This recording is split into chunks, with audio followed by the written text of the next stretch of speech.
उसने एक बार छू लिया था मुझे, मुझ में उसकी महक अभी तक है। मैदान खिताबत का वो अजीम ताजदार आपकी नज़रों के सामने हम सब का मंजूर नज़र, सबके दिलों की धड़कन एक अरसाए दराज से खिताबत के मैदान में अपनी धाक जमाए हुए है। बड़े बड़े खुतबा जिसके सामने सर तस्लीम खम करते हैं, जो बहुत मोहतरम निगाहों से देखे जाते हैं, दारुल उलूम देवबंद से तशरीफ़ लाए हैं हमारे मुअज़्ज़ज़ मेहमान हज़रत मौलाना मोहम्मद इरफानुल्लाह साहिब। हम सबको अपने मवाइज़ हसना से मुस्तफ़ीज़ फरमाएंगे। ये निकाह वाले हजरात भी स्टेज पर आ जाए। आप हजरात से गुजारिश है थोड़ा मिल करके ज़रा सलीके से बैठ जाएं, थोड़ा आगे मिल जाइए। अब लंबा चौड़ा बयान नहीं करेंगे, मुख्तसर बयान। ये पीछे वाले भी आ जाए। दीनी जलसे में आए हो तो दीनी मजलिस की अदब बरकरार रखना जरूरी। दीनी महफिल अदब के खिलाफ ये अच्छी बात नहीं। मिल करके बैठो। माशाअल्लाह समझदार लोग। ये दाईं तरफ के लोग थोड़ा आगे आ जाओ। पहले तो आप ऐसे बैठे थे जैसे लावारिस, कोई पूछने वाला नहीं, कोई जानने वाला नहीं। थोड़ा मिल करके बैठ जाओ, सलीके से बैठ जाइए। माशाअल्लाह समझदार लोग हैं, बात मानते हैं। और पीछे वाले थोड़ा आगे आ जाओ, मिल जाओ। दरूद शरीफ पढ़िए। अल्लाहुम्मा सल्ली अला मुहम्मदिन नबिय्यिल उम्मी व अला आलिहि व सहबिहि अजमाइन। अल्हम्दुलिल्लाहि रब्बिल आलमीन वस्सलातु वस्सलामु अला अशरफिल अंबिया'i वल मुरसलीन व अला आलिहि व अस्हाबिहि अजमाइन। अम्मा बाद। अन अबी ज़र्र रज़ियल्लाहु तआला अन्हु क़ाल क़ाल रसूलुल्लाह सल्लल्लाहु अलैहि वसल्लम ऊसीक बितक़वल्लाहि अज़्ज़ व जल फ़इन्नहु अज़यनु लिअम्रिका कुल्लिहि। क़ुल्तु ज़िदनी क़ाल अलैका बितिलावतिल क़ुरआनि व ज़िक्रिल्लाहि अज़्ज़ व जल फ़इन्नहा ज़िक्रुन लका फ़िस्समा व नूरुन लका फ़िल अर्ज़। क़ुल्तु ज़िदनी क़ाल अलैका बितूलिस समति फ़इन्नहा मतरदतुन लिश्शैतान व औनुन अला अम्रि दीनिक। क़ुल्तु ज़िदनी क़ाल इय्याका बिकसरतिज़ ज़हक फ़इन्न कसरतद ज़हक तुमीतुल क़ल्ब व यज़हबु नूरुल वज्ह। क़ुल्तु ज़िदनी क़ाल क़ुलिल हक़्क़ वलौ कान मुर्रा। क़ुल्तु ज़िदनी क़ाल ला तख़फ़ फ़िल्लाहि लौमता लाइम। क़ुल्तु ज़िदनी क़ाल लियुहजिज़का अनिन्नास मा तअलमु मिन नफ़्सिक औ कमा क़ाल अलैहिस्सलातु वस्सलाम। सदर मोहतरम वाजिबुल एहतराम उलमाए किराम, हाज़रीन जलसा, पर्दा नशीन ख़वातीन इस्लाम, अल्लाह ताला की मेहरबानी, उसका एहसान और करम है। इस इदारे के 2 रोज़ा इजलास की पहली नशिस्त के आखिर हिस्से में शिरकत की सआदत मैसर आई। मैं आपके सामने लंबी चौड़ी तकरीर करना नहीं चाहता, मगर हाँ, जो बात मैं कहूँगा पूरी जिम्मेदारी के साथ कहूँगा। जो बात मैं कहूँगा बाहवाला कहूँगा, दलील के साथ जिक्र करूँगा। लंबी चौड़ी बात नहीं। मैंने नबी अलैहिस्सलाम की एक तकरीर नकल किया। नबी के ज़माने में नबी की वाज की मजलिस में एक वाक़या पेश आया, उसका मैंने आपके सामने तज़किरा किया। हज़रत मुहम्मदुर रसूलुल्लाह सल्लल्लाहु अलैहि वसल्लम ने लोगों को दीन किस तरह सिखाया और बताया। आप जानते हैं, अल्लाह के नबी कभी कभी लोगों के दरमियान खुद तशरीफ ले जाते, और लोगों को जमा करके दीन की बात सिखाया करते थे और दीन की बात बताया करते थे। कभी कभी ऐसा होता था कि दीन सीखने वाला चलकर नबी की खिदमत में हाजिर होकर अर्ज करता, अल्लाह के नबी हमें दीन की बात बताइए, अल्लाह के नबी हमें कुरान की आयत सिखाइए। इस तरह भी अल्लाह के नबी ने दीन की बात सिखाई। और हदीस में एक तीसरी बात का जिक्र मिलता कि अल्लाह के नबी जब बयान करते थे तो दीन की बात यूं ही जिक्र नहीं किया करते, बल्कि सामाईन के दिल में जज्बे अमल बेदार करने के लिए नबी कुछ इस तरह गुफ्तगू फरमाते। हजरत अबू हुरैरा कहते हैं, एक मर्तबा अल्लाह के नबी खिताब के लिए तशरीफ लाए तो आपने फरमाया, मन याखुदु अन्नी हाउलाइल कलिमात, तुम में से कौन आदमी है जो हमसे इन नसीहत की बातों को हासिल करे, मगर मैं ये बातें उस आदमी को बताऊंगा जो दो बातों की जमानत पेश करे। पहली जमानत, बात सुनने वाला ये वादा करे कि पहले मैं इन बातों पर खुद अमल करूंगा, और दूसरी जमानत ये पेश करे कि जो बात मैं बता रहा हूं ये बात बेआईन ही दूसरों को पहुंचाएगा ताकि दूसरे लोग भी इन बातों पर अमल करें। मजमे में से हजरत अबू हुरैरा कहते हैं, कुल्तु अना या रसूल अल्लाह, अल्लाह के नबी ये जमानत देने के लिए मैं तैयार हूं, मैं वादा करता हूं आपकी नसीहत पर खुद अमल करूंगा और जब तक जिंदा रहूंगा लोगों को इस बात की दावत देता रहूंगा। अल्लाह के नबी ने प्यार में हजरत अबू हुरैरा का हाथ पकड़ लिया। हाथ पकड़ करके अल्लाह के नबी ने उस मजलिस में 5 बातों की नसीहत फरमाई। हमारा आपका हाल क्या है? हमारा आपका हाल ये है कि हम दीनी मजलिस में आते हैं, दीनी जलसे में आते हैं तो एक आदमी इस महल्ले में बैठता है, दूसरा आदमी उस महल्ले में बैठता है और तीसरा आदमी गली के अखीर में घूमता रहता है। एक मौलाना एक मर्तबा बयान कर रहे थे तो मौलाना ने बयान में कहा, आज हम इस्लाम से दूर होते जा रहे हैं।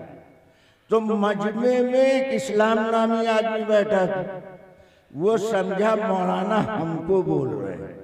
मौलाना ने इसी बात को दूसरे अंदाज में अदा किया कि आखिर कब हम क्यों इस्लाम से दूर हैं। तो मजमे में पीछे इस्लाम नामी आदमी जो बैठा था वो कुर्सी लेकर के आगे बढ़ा और चलता चलता स्टेज पर पहुंचा। मौलाना ने तीसरी बार में इस जुमले को रिपीट किया कि इस्लाम से हम क्यों दूर हैं। तो इस्लाम कुर्सी लेकर मौलाना के बगल में बैठकर बोला, मौलाना बस कीजिए, हम आपसे दूर कहाँ हैं, हम तो आपके पास में बैठे। मौलाना कौन से इस्लाम की बात कर रहे हैं और ये इस्लाम नामी आदमी कौन से इस्लाम को समझ रहा है। मैंने आपके सामने अल्लाह के नबी के जमाने की मजलिस का एक वाकया नकल किया है जो इस हदीस के अंदर जिक्र किया गया। मैं उस हदीस का सिर्फ तर्जमा करूंगा, अगर आप इजाजत दें तो मैं तर्जमा कर दूं वरना दुआ कर लूं। क्या आप तर्जमा सुनना चाहते हैं? कौन कौन सुनना चाहता है? जरा हाथ उठा। सब तैयार? तो फिर बैठे रहिए, हम मुख्तसर वक्त में खुलासा जिक्र करते हैं। हजरत अबू जर्र गिफारी इस रिवायत के नकल करने वाले बड़े कनात पसंद किस्म के सहाबी हजरत अबू जर्र गिफारी कहते हैं, एक दिन मैं अल्लाह के नबी की मजलिस में हाजिर हुआ और मैंने अल्लाह के रसूल से कहा, अल्लाह के नबी हमें दीन की कोई बात बताइए। क्या कभी हम भी वक्त निकाल कर अपने मस्जिद के इमाम के पास, मदरसे के मोहतमिम के पास जाकर बैठकर कहते हैं मौलाना हमें एक सुन्नत बता दीजिए, हमें कुरान की एक आयत सुना दीजिए? हमें इसकी तौफीक नहीं होती। अबू दर्रे गिफारी कहते हैं मैंने नबी के पास जाकर अर्ज किया, अल्लाह के नबी हमें दीन की एक बात बता दीजिए। तो अल्लाह के नबी ने मुझे बिठाया और फरमाया उसी का भी तक़वल्लाहि अज़्ज़ा वजल फ़इन्नहु अदयनु लिअम्रिका कुल्ली। ऐ अबू ज़र, मैं तुम्हें अल्लाह से डरने की वसीयत करता। ऐ अबू ज़र, मैं तुम्हें हराम चीजों से बचने की वसीयत करता। अगर हराम चीज से बचने का एहतमाम करोगे तो दुनिया आखिरत की हर परेशानी से बच जाओ। अल्लाह के नबी ने क्या बताया? मैं तुम्हें हराम चीज से बचने की वसीयत करता हूं। इस अमल का फायदा ये होगा कि दुनिया आखिरत की हर परेशानी से तुम बच जाओगे। मालूम हुआ ईमान वाला जब तक हराम काम में मुब्तला रहेगा न वो दुनिया की परेशानी से बच सकता है न आखिरत की पकड़ से बच सकता है। दुनिया की परेशानी का बुनियादी सबब है हराम चीजों का इर्तिकाब करना, हलाल चीजों का एहतमाम न करना। अबू ज़र गिफारी कहते हैं अल्लाह के नबी ने जब ये एक बात बयान किया तो मेरे दिल में दीन की बात सीखने का शौक बढ़ा। कुल तुज़िदनी या रसूल अल्लाह, तो मैंने उसी मजलिस में कहा अल्लाह के रसूल एक बात और बता दीजिए। तो नबी ने दूसरी नसीहत फरमाई, ध्यान से सुनो। जो लोग घुटना पकड़ के बैठे हैं वो घुटना छोड़ दें। ये घुटना निकल के भागने वाला नहीं। घुटना पकड़ के बैठोगे तो सुस्ती तारी हो, बात पूरी तरह आप महफूज नहीं कर पाएंगे। हम जिंदों में दीन की बात करने के कायल हैं, मुर्दे और कब्रिस्तान में तकरीर करने के कायल नहीं। अबू दर्र गिफारी कहते जिदनी या रसूल अल्लाह, अल्लाह के नबी एक बात और बताइए। तो अल्लाह के नबी ने दूसरी नसीहत फरमाई, इरशाद फरमाया अलैका बितिलावतिल कुरान व जिक्रिल्लाहि अज़्ज़ा वजल। ऐ अबू ज़र, कुरान की तिलावत का एहतमाम करना और अल्लाह के जिक्र का एहतमाम करना। क्या मतलब? जितना मौका मिल जाए तो कुरान पढ़ने का एहतमाम किया करो। फुर्सत मिल जाए तो तन्हाई में कुछ देर बैठकर अल्लाह अल्लाह बोला करो, अल्लाह को याद करो, अल्लाह के कलाम की तिलावत करो। इस अमल का फायदा क्या होगा? ज़िक्रुल्लाह फिस समा व नूरुल्लाह फिल अर्द। ऐ अबू ज़र, जमीन पर कुरान की तिलावत का असर और जमीन पर बैठकर अल्लाह के जिक्र का असर, आसमान में तुम्हारा तस्करा किया जाएगा। और आसमान में कौन है? फरिश्ते। आसमान में क्या है? अंबिया की पाकीदा रूहें हैं, उनके दरमियान तुम्हारा तस्करा किया जाएगा। और दूसरा फायदा ये होगा अल्लाह तुम्हारे दिल में एक नूर पैदा करेगा। ये दिल में नूर क्या है? अल्लाह तुम्हें नेक काम की तौफीक अता करेगा अगर तुम कसरत से अल्लाह का जिक्र करोगे और कुरान की तिलावत का एहतमाम करोगे। ये दो बातें बयान कर दी तो अबू ज़र गिफारी कहते हैं ज़िदनी या रसूल अल्लाह, अल्लाह के नबी एक बात और बताइए। जैसे कुर्बानी के दिनों में बकरे का कबाब खाने के बाद, दो कबाब खाने के बाद तीसरा कबाब खाने को जी चाह रहा। अबू ज़र गिफारी को दो बातें मालूम हो गई तो दीन सीखने की प्यास उनकी और भड़क उठी। कहने लगे ज़िदनी या रसूल अल्लाह, अल्लाह के नबी एक बात और बताइए। मुफ्ती साहब से 3 मसला मालूम करो। एक मसला नमाज का, दूसरा मसला वजू का, तीसरा मसला तलाक का। और 3 मसला मालूम करने के बाद तो मुफ्ती साहब एक मसला और, तो मुफ्ती साहब की पेशानी पे बल आ जाए, कहेंगे सारा दीन एक ही दिन में समझना चाहते हो? ये दीन 23 साल में नबी की दात पर मुकम्मल हुआ। अबू जर्रे गिफारी को नबी ने 2 बातें बता दी, 2 नसीहत फरमाई, मगर दीन सीखने का शौक उनका बढ़ा तो नबी की मजलिस में कहने लगे ज़िदनी या रसूल अल्लाह, अल्लाह के नबी एक बात और बताइए। तो अल्लाह के नबी ने अबू जर्रे गिफारी को मजलिस से उठाया नहीं। इससे क्या मालूम हुआ?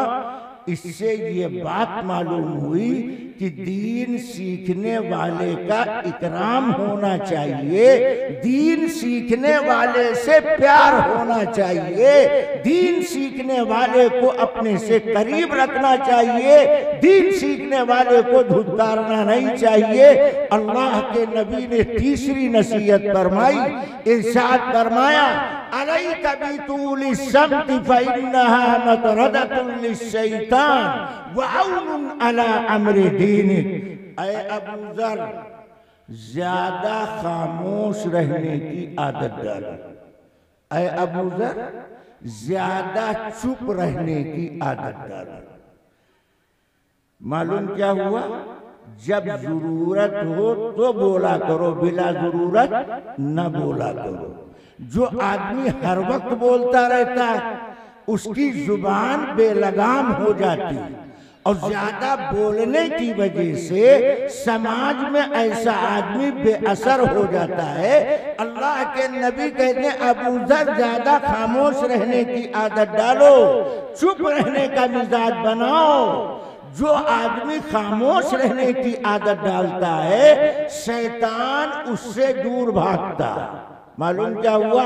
जो ज्यादा बकबक करता है शैतान उस पर मुसल्लत रहता है। अल्लाह के नबी कहते हैं ज्यादा बोलने का नुकसान ये है कि शैतान उसके पीछे पड़ा रहता है, और ज्यादा खामोश रहने का फायदा ये है कि शैतान उससे दूर भागता है। वह औनुन अला अम्रि दीनिक, ऐसे आदमी के लिए दीन का काम करना आसान हो जाता है। शैतान जिससे दूर रहेगा वो दीन के काम में लगेगा, और शैतान जिसके पीछे पड़ा रहेगा वो दीन के काम से दूर रहेगा। का अबू जर खामोश रहने की आदत डालो। इस नसीहत की मैं हल्की सी वजाहत करूंगा, ध्यान से। नबी कह रहे हैं चुप रहने की आदत डालो, तो क्या मतलब? खामोशी का रोजा रखें? ये मतलब नहीं। किसी से बातचीत ना करें, कोई आए तो सलाम का जवाब ना दे, सुम गुम, इसका नाम बुजुर्गी नहीं।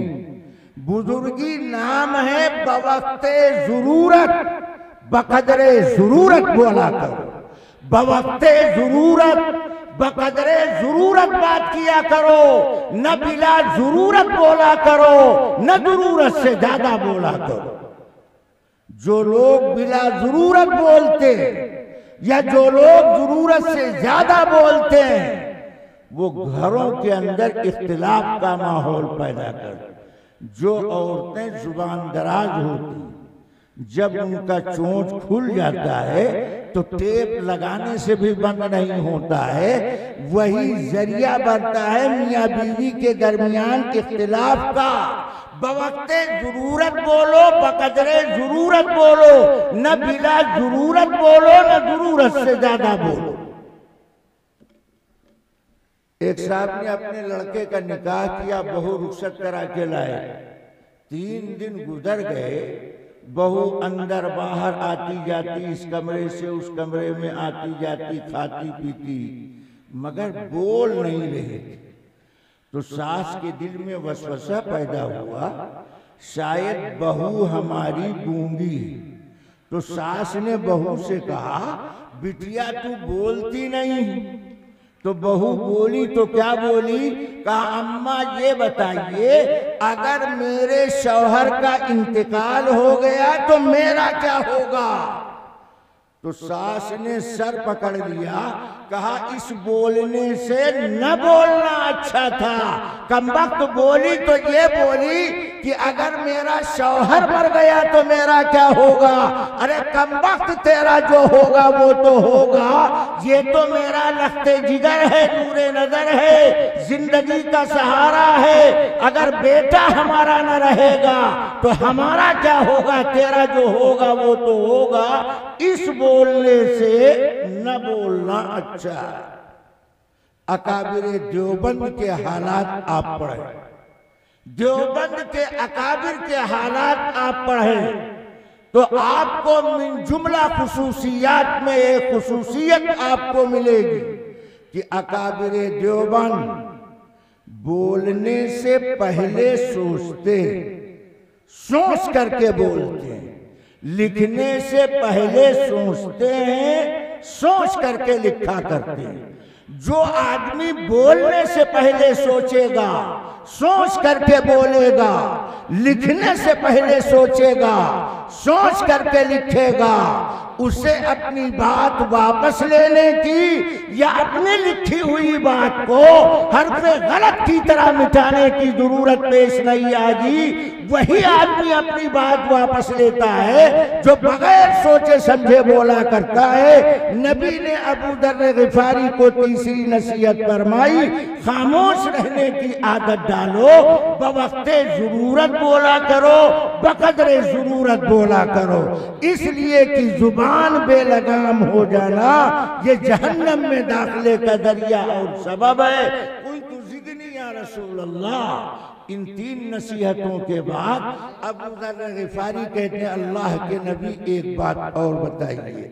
7 नसीहत फरमाई, 3 मैंने बता दिया, चौथी मैं जिक्र कर रहा हूँ।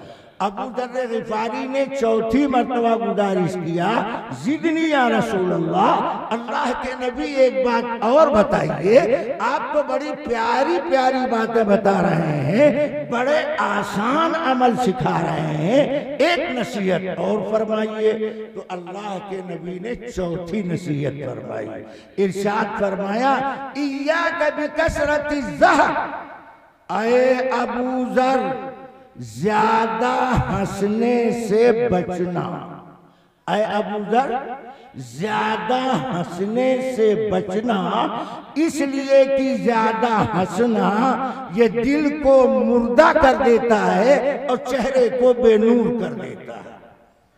नबी ने चौथी नसीहत में फरमाया, ज्यादा हंसने से बचना। इस बात को जरा ध्यान से समझो। बाज लोग पूरी बात जानते नहीं, मगर फतवा देने की उनको बीमारी लग जाती। अब असर के बाद इमाम साहब मस्जिद के कमरे में बैठकर मुतवल्ली साहब से बात कर रहे थे। दौराने गुफ्तगू किसी बात पर इमाम साहब को हंसी आ गई।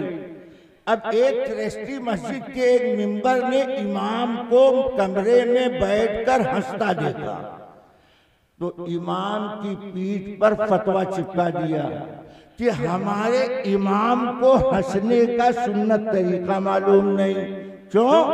नबी तबस्सुम फरमाते थे, नबी मुस्कुराते थे, नबी के लबों पर मुस्कुराहट की लकीरें होती थी और हमारा इमाम हंस रहा था, सामने के इसके 2 दांत नजर आ रहे थे। हमारे इमाम को हंसने का सुन्नत तरीका मालूम नहीं। ये फतवा चिपकाने में बहुत आ गया और इमाम साहब की पीठ पे फतवा चिपका दिया। इस बात को जरा समझिए। कुछ लोगों में बीमारी ये होती है कि उन्हें दीन की पूरी बात मालूम नहीं होती, आधी अधूरी बात जानकर फतवा देने लगते। ये मनसब, ये काम आपका नहीं। हंसी के बारे में अल्लाह के नबी का मामूल क्या था? अल्लाह के नबी कभी कभी तबस्सुम फरमाते थे और अल्लाह के नबी कभी कभी खुल के हंसते थे। मैं दलील देता हूं। हजरत उमर इब्न खत्ताब रज़ी अल्लाह ताला अन्हु कहते, एक दिन मैं नबी के बयान में मजलिस में हाजिर हुआ। मैं देर से आया जिस वक्त मैं नबी की मजलिस में पहुंचा तो अल्लाह के नबी ने हंसी की कोई बात फरमाई और उस बात पर अल्लाह के नबी को हंसी आ गई। नबी ने हंसी की कोई बात फरमाई और हंसी की बात पर अल्लाह के नबी को भी हंसी आ गई। हजरत उमर कहते हैं जब मैं मस्जिद में दाखिल हुआ तो अल्लाह के नबी हंस रहे थे, मैंने नबी को हंसता देखा, मैंने नबी को हंसता देखा तो नबी का हंसना हमें अच्छा लगा, नबी का हंसना अच्छा लगा, इतना अच्छा लगा, इतना अच्छा लगा कि हजरत उमर खड़े खड़े दुआ दे रहे हैं, अदहकल्लाहु सिन्नका या रसूल अल्लाह, अदहकल्लाहु सिन्नका या रसूल अल्लाह, ऐ अल्लाह के रसूल अल्लाह आपको हंसता रहे। इससे क्या मालूम हुआ कि नबी कभी कभी फूल के हंसते और नबी हंसे, उमर ने देखा, उमर को नबी का हंसना अच्छा लगा, इतना अच्छा लगा कि उमर ने नबी को दुआ दे दिया। एक बात तो ये मालूम, दूसरी इस हदीस के टुकड़े से दूसरी बात ये मालूम हुई कि छोटा आदमी बड़े आदमी को दुआ दे सकता है। ये जो हमने ठेके की मार्केट चला रखा है, इमाम साहब दुआ कीजिए, मौलाना साहब दुआ कीजिए, तो जैसे आप दुआ के मोहताज हैं ऐसे इमाम साहब मौलाना साहब भी दुआ के मोहताज हैं। बड़ा आदमी छोटे को दुआ दे और छोटा आदमी बड़े को भी दुआ दे सकता है। हजरत उमर ने नबी को दुआ दिया और उमर की दुआ या कलिमात अदहकल्लाहु सिन्नका या रसूल अल्लाह, अल्लाह के रसूल अल्लाह आपको हंसता रखे। रिवायत के टुकड़े पर दूसरा सवाल ये पैदा होता है कि हजरत उमर ने नबी को दुआ दिया और दुआ में कहा किया अल्लाह आपको हंसता रखे, और नबी अबू जर को क्या नसीहत कर रहे हैं, ज्यादा हंसने से बचना। तो बज़ाहिर दोनों हदीसों में टकराव मालूम होता, उसका जवाब ये कि नबी ने ज्यादा हंसने से मना किया। इससे पता चला कभी कभी हंसना भी चाहिए, इसीलिए हुक्मा ने लिखा है हंसना, हंसने से इंसान की आदाए रईसा को सुकून मिला करता है। अल्लाह के नबी ने उहद के मैदान में जब नंगी लाश को अचानक देखा, नंगी लाश पर नबी की अचानक नजर पड़ी तो अल्लाह के नबी हंस पड़े। रिवायत में जिक्र किया हत्ता बदत नवाजिदा, यहाँ तक कि अल्लाह के नबी के सामने के दोनों दांत नजर आए। जहां ये मालूम हुआ कि छोटे ने बड़े को दुआ दिया, वहां ये मालूम हुआ नबी अलैहिस्सलाम कभी कभी खुल के हंसते थे। एक दूसरा वाक़या हदीस में जिक्र किया गया, एक सहाबी हजरत अब्दुल्ला इब्ने जरीर रज़ी अल्लाह ताला, वो कहते हैं एक दिन मैं नबी की मजलिस में आया, नबी का खिताब चल रहा था, नबी का बयान चल रहा था, फर्श पर पूरा मजमा बैठा हुआ, फर्श पर बैठने की जगह नहीं। मैं देर से आया तो मैं पीछे खड़ा हो गया। अल्लाह के नबी ने बयान के दौरान मुझे पीछे खड़ा देखा तो अल्लाह के नबी ने वहां से अपनी चादर, अपनी कमली हमारे पास भेजी और कहलाया जरीर बिन अब्दुल्लाह से कह दो मेरी चादर बिछाकर बैठ गए। जरीर बिन अब्दुल्लाह के पास अल्लाह के नबी की चादर पहुंची। जरीर ने नबी की चादर को आंख से लगाया, सीने से चिमटाया, प्यार से वापस करते हुए कहा अल्लाह के रसूल, ये तो नबी के कंधे पर ये चादर रहती है, मैं उस चादर को बिछाकर बैठूं उसके लिए मेरा दिल तैयार नहीं है, मगर अल्लाह के नबी ने दीन सीखने सीखने वाले का इतना इकराम किया, इतना इकराम किया कि नबी ने अपनी चादर बिछाने की इजाजत दे दिया। मेरी चादर बिछाकर बैठ जाओ, और मेरी चादर पर बैठने की तुम्हें इजाजत दी जाती है। इससे क्या मालूम हुआ? दीन सीखने वाले का इकराम होना चाहिए। और जरीर बिन अब्दुल्लाह ने जब नबी की चादर को वापस किया तो नबी को जरीर ने भी दुआ दिया, जरीर ने नबी को दुआ दिया। और जरीर बिन अब्दुल्लाह ने दुआ में क्या कहा? अकरमकल्लाहु ताला कमा अकरमतनी, अल्लाह आपका इकराम फरमाए, अल्लाह आपका एहतराम फरमाए, अल्लाह आपके दर्जात को बुलंद फरमाए। जिस तरह आपने हमारा इकराम किया है, अल्लाह आपका इकराम फरमाए। अबू दर्र गिफारी कहते, जिदनी या रसूल अल्लाह, अल्लाह के नबी एक बात और बताइए। तो नबी ने 5वीं नसीहत फरमाई। अबू जर को मुखातब करके नबी ने फरमाया, कुलिल हक़ वलौ काना मुर्रा, ऐ अबू जर सच बात बोलो, हक बात कहो, अगरचे सुनने वालों को गरा मालूम। अबू जर सच बात बोलो, अगरचे सुनने वालों को नाखुशगवार मालूम हो, लोगों के आम मिजाज के खिलाफ बात हो, कौम बिरादरी के खिलाफ बात हो, मगर बात सच्ची है और पक्की है तो अबू जर खुल करके उस बात को कहो। इससे क्या मालूम हुआ?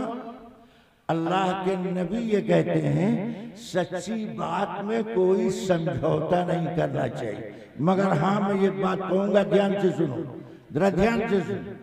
हर सच्ची बात हर आदमी को बोलना नहीं चाहिए, और हर सच्ची बात हर आदमी बोल भी नहीं सकता। यहाँ इतने लोग बैठे हैं, मैं दावे से कहता हूँ, दावे से, कच्ची बात ना मैं कहता हूँ ना मैं सुनने का आदी।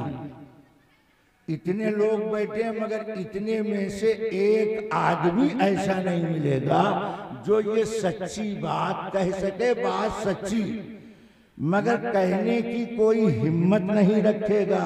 और नबी ने अबू दर को नसीहत किया है, सच बात कहो, अगरचे सुनने वालों को नाखुशगवार मालूम हो, गरा मालूम हो, तो सच बात कहो, मगर बात कहने का करीना होना चाहिए, सलीका और तरीका होना चाहिए।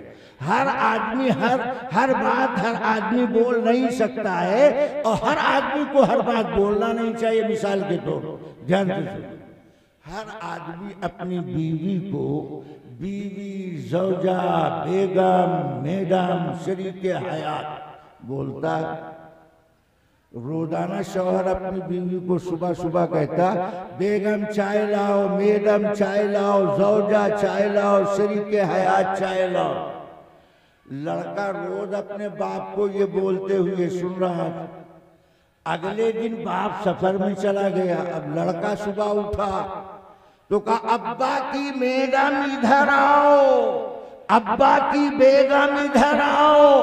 बात सच्ची है, मगर गैरतमंद किस्म की माँ होगी तो चिमटा लेके दौड़ा लेगी और कहेगी, कमबख्त ये जुमला बोलने का इख्तियार पावर तेरे बाप को है, तुझे बोलने का पावर इख्तियार नहीं है। मालूम हुआ हर हक बात हर एक को नहीं बोलना चाहिए, बोलने का करीना, सलीका, तरीका होना चाहिए। आप देखें, इस सर्दी के मौसम में तीतर के शिकार करने वाले सिर्फ जाल ले जाकर जमीन पर नहीं डालते, बल्कि जाल बिछाते हैं, जाल के सूर जमीन के हम रंग, फिर दाना डालते हैं, फिर झाड़ी में बैठकर शिकारी तीतर बटेर की बोली बोलता। अब जंगल में बैठे तीतर समझता है बिरादरी की तरफ से दावत आम, अब वो बेतकल्लुफ आगे बढ़ता है और दाने पे हमला करता है, जाल समेत शिकारी अपने पास ले लेता है। एक परिंदे को फंसाने के लिए शिकारी को इतने जतन करने पड़ते हैं, तो हक बात बोलने के लिए बोलने वाले में करीना होना चाहिए, तरीका होना चाहिए, सलीका होना चाहिए।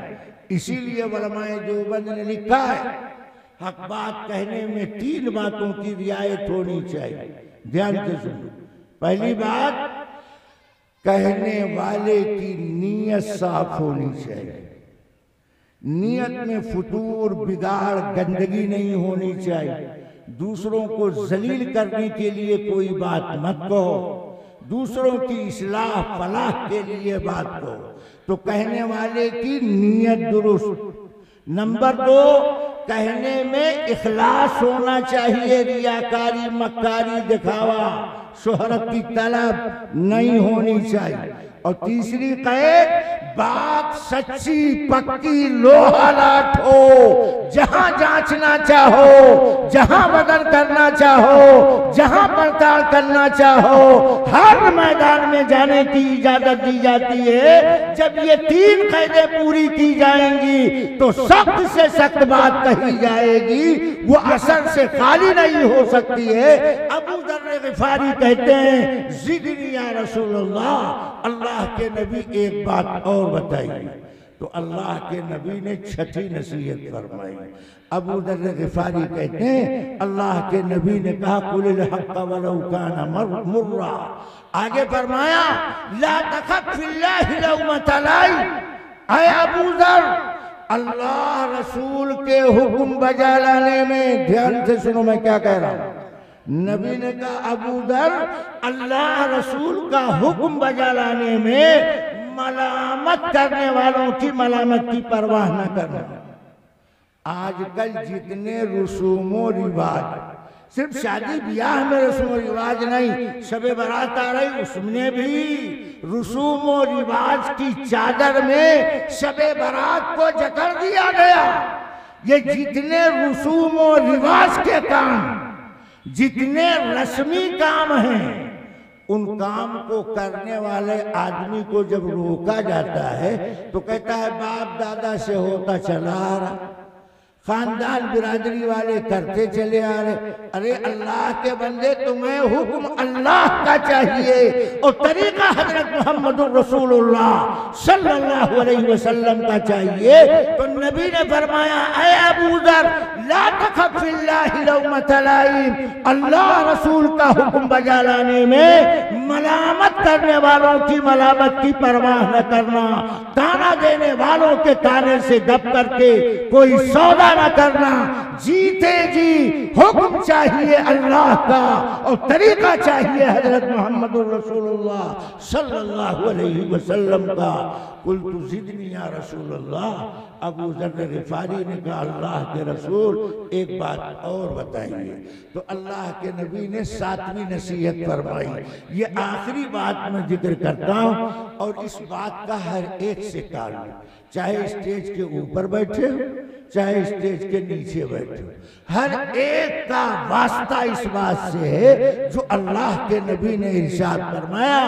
अबू दर्र गिफारी की 7वीं गुजारिश पर अल्लाह के नबी 7वीं नसीहत फरमाते हैं, लियुजिज़का अनिन्नास मा तालमु मिन नफ्सिक। ऐ अबू दर्र, मा तालमु मिन नफ्सिक, अपने बारे में तुम्हें जो मालूम है। हर आदमी अपनी कमी, अपने गुनाह, अपनी बुराई को जानता है। हर आदमी अपनी कमी से वाकिफ, हर आदमी अपने गुनाह से वाकिफ। बालिग होने के बाद से इस वक्त तक हमने कहां कहां कितने बड़े बड़े गुनाह का इर्तिकाब किया, गुनाह करने वाला जानता। तो नबी कहते हैं, अबू दर, मा तालमु मिन नफ्सिक, अपने बारे में जो मालूम है उन कमियों को दूर करने की पहले कोशिश करो। हम क्या चाहते हैं?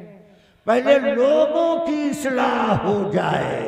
अरे अल्लाह के बंदे, ये इस्लाह की तरतीब ही गलत है। इस्लाह की तरतीब ये है, सबसे पहले हर आदमी अपनी जात को मुखातब बनाए। यही कुरान कहता है, यही नबी का फरमान कहता है।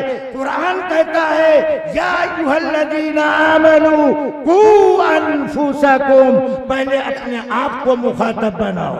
यही बात नबी ने अबू दर से कहा, मा तालमु मिन नफ्सिक, अपने बारे में तुम्हें जो मालूम है अपनी कमियों को दूर करने की कोशिश करो। लियुजिज़का अनिन्नास, ताकि लोगों की बुराई से तुम बच सको। मालूम क्या हुआ, जो आदमी दूसरों की कमी खामी बुराई तलाश करता है, कभी उसकी जात में पाई जाने वाली बुराई की इस्लाह नहीं हो। और जो आदमी अपनी कमी खामी कोताही को दूर करने में लगता है, वो दूसरों की बुराइयां जमा करने की कोशिश नहीं करता है। तो अल्लाह के नबी ने इस्लाह का बेहतरीन आसान तरीका बताया कि हर आदमी अपनी कमी कोताही को जानता है। हर आदमी को सबसे पहले अल्लाह के सामने अपनी कमी कोताही से माफी मांगनी चाहिए, सच्ची पक्की तौबा करना चाहिए। और जो जिस तरह की भी बुराइयां कमियां खामियां तुम्हारे अंदर पाई जाती हैं, उसकी इलाज की फिक्र करो। अपनी कमी दूर करने में लगोगे, लियुजिज़का अनिन्नास, तो दूसरों की बुराई करने से तुम बच जाओगे। और अगर दूसरों की खामियां बुराइयां तलाश कर रहे हैं, मालूम कर रहे हैं, तो फिर तुम्हारी इस्लाह नहीं हो सकती है। हजरत मुहम्मदुर रसूलुल्लाह सल्लल्लाहु अलैहि वसल्लम ने आज की मजलिस में अबू दर्र गिफारी की गुजारिश पर 7 बातों की नसीहत फरमाई। वो 7 बातें मैं रिपीट किए देता हूं ताकि आपके जहन में पूरी गुफ्तगू ताज़ा हो जाए। नबी ने पहली नसीहत फरमाई, अबू दर हराम चीजों से बचने का एहतमाम करो, तो दुनिया आखिरत की परेशानी से बच जाओ। दूसरी नसीहत, कुरान की तिलावत और जिक्रुल्लाह का एहतमाम करो, तो अल्लाह की दरबार दुरबार में तुम्हारा तज़किरा किया जाएगा। और तीसरी नसीहत, ज्यादा खामोश रहने की आदत डालो, इससे तुम शैतान के हमले से बच जाओगे, दीन का काम करना तुम्हारे लिए आसान होगा। और चौथी नसीहत, अबू दर ज्यादा हंसने से बचना, इसलिए कि ज्यादा हंसना ये दिल को मुर्दा कर देता है, चेहरे को बेनूर कर देता है। और 5वीं नसीहत, हक बात कहो अगरचे सुनने वालों को गरा मालूम हो। और 6ठी नसीहत, अल्लाह रसूल की ताबेदारी में मलामत करने वालों की मलामत की परवाह न करना, तुम्हें अल्लाह की खुशनूदी चाहिए और हजरत मोहम्मदुर रसूलुल्लाह सल्लल्लाहु अलैहि वसल्लम की रिदामंदी चाहिए। और 7वीं नसीहत में नबी ने फरमाया, अपने बारे में तुम्हें जो मालूम है उस कमी को दूर करने की कोशिश करो, ताकि तुम दूसरों की बुराइयों से अपने आप को बचा सको। अल्लाह ताला हम सबको इन बातों पर अमल करने की तौफीक अता फरमाए। इंशाअल्लाह इन बातों पर अमल करेंगे। भाई कौन कौन अमल करेगा, जरा हाथ उठाओ। माशाअल्लाह 12 बज चुके हैं, मेरा इरादा भी था और उस वक्त में अपनी बात मैंने पूरी किया। अल्लाह ताला अमल करने की तौफीक अता फरमाए। व आखिरु दावाना अल्हम्दुलिल्लाहि रब्बिल आलमीन। ये एक निकाह होगा, हजरत वाला निकाह पढ़ाएंगे और उसके बाद इंशाअल्लाह दुआ होगी।